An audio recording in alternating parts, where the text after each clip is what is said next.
Penelope J. Caulfield from Royal Holloway, University of London, offers an intriguing exploration of the social and cultural significance of handshaking throughout human history. All aspects of human life have a history. Really? All of them? Yes, really. All humans live in history and make history as they do so. Yet it's also true that not all aspects of human history are equally easy to study. Governments, taxes, and warfare between them have a significant impact and leave many records. So they tend to be well studied. By contrast, other aspects of human life flourish under the radar. Yet readers today who are interested in, say, the history of silence can find an excellent book on that theme, while another fine study explains the evolutionary role of humanity's curious behavior, such as yawning, laughing, and hiccuping. Nothing is thus beyond scrutiny. One good research challenge is to discover how people in the past greeted one another on a daily basis. The answers say much about the state of any given society. If people threw themselves to the ground before their rulers, physically abasing themselves before power, then clearly their society was highly unequal, and the rulers did not expect any serious opposition, though it did sometimes happen. Conversely, if male chieftains habitually greeted one another with a light, non-sensual kiss on the lips, then they were pledging fraternity and solidarity, not submission. They were not only forging their own network of power brokers, but were excluding their male tenants and all their women folk too. That system applied in 11th and 12th century Iceland in its Commonwealth era, when the chieftains met to confirm laws and settle disputes in their communal parliament, said to be the world's oldest. What's in a kiss? Plenty. So, turning to a different salutation, what messages were and are signaled by handshaking? Here, a case history from Britain is relevant.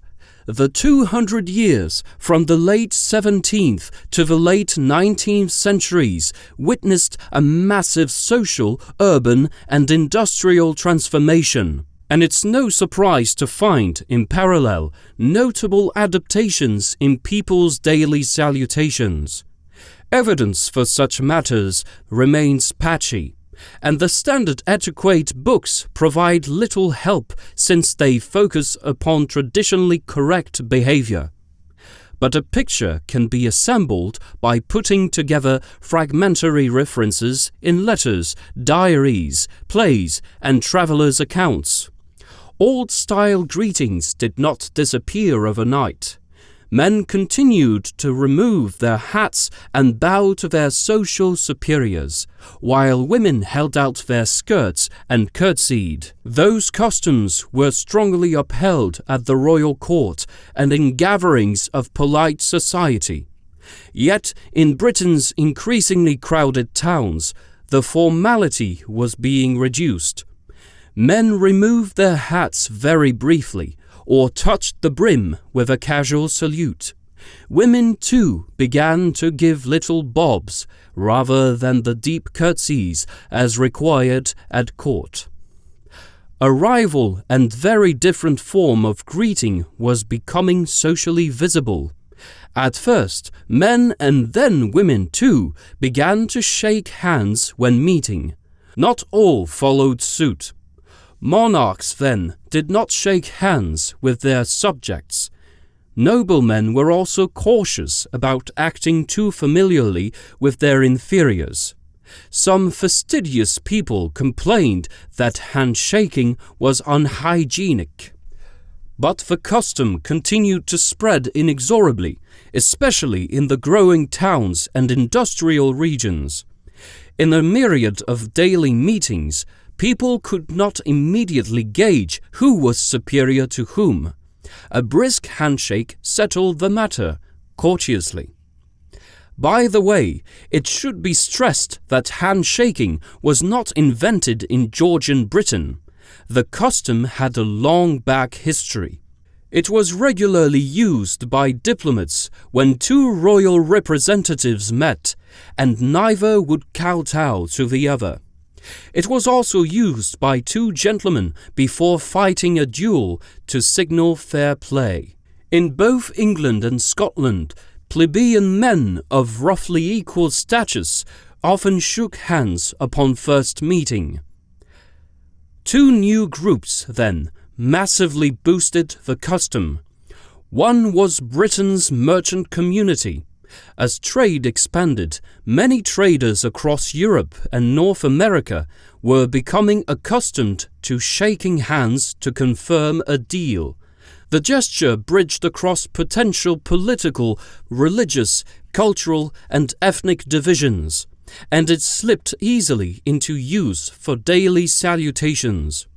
The second group of regular handshakers came from the radical Protestant sect known officially as the Society of Friends, founded in 1656. Its members, known unofficially as Quakers, included many tradesmen and artisans. They cultivated a simple lifestyle. They dressed and spoke plainly, and they believed in true human equality. We are all one in the eyes of the Lord. As a result, they refused on principle to bow or curtsy to their social betters. Instead, all Quakers, men and women alike, shook hands. And their steadfast behavior, which initially caused consternation, helped to familiarize people with the salutation. Together then, the combination of quiet plebeian tradition, affluent mercantile custom, and determined Quaker principle was slowly establishing the handshake as a viable social option. Thus, the sharp-eyed Jane Austen provided an example in her novel Emma. One dashing young gentleman, Frank Churchill, salutes a group gathering with his hat. However, when saying farewell to his confidential friend Emma Woodhouse, he gave her a very friendly shake of the hand. When encountering others, therefore, Britons in this period increasingly engaged in an unspoken social negotiation as people quickly worded out how best to salute one another. Men could still take off their hats and bow, while women could still curtsy. Or they could look one another in the eye and shake hands. That salutation brought them close together, but not too close, and it expressed mutual goodwill without being overly fulsome. British customs were thus becoming less hierarchic and more egalitarian. Of course, people did not become literally equal, whether in wealth or status. Far from it. Yet, when shaking hands, people signaled good fellowship within a shared culture of fair dealing. What's more, as Britons travelled the world, they, with others, boosted handshaking's international spread. Today, the salutation has become a global, though not universal, standard. Let's hope that its use also encourages international good fellowship and fair dealing. What's in a handshake? Optimism.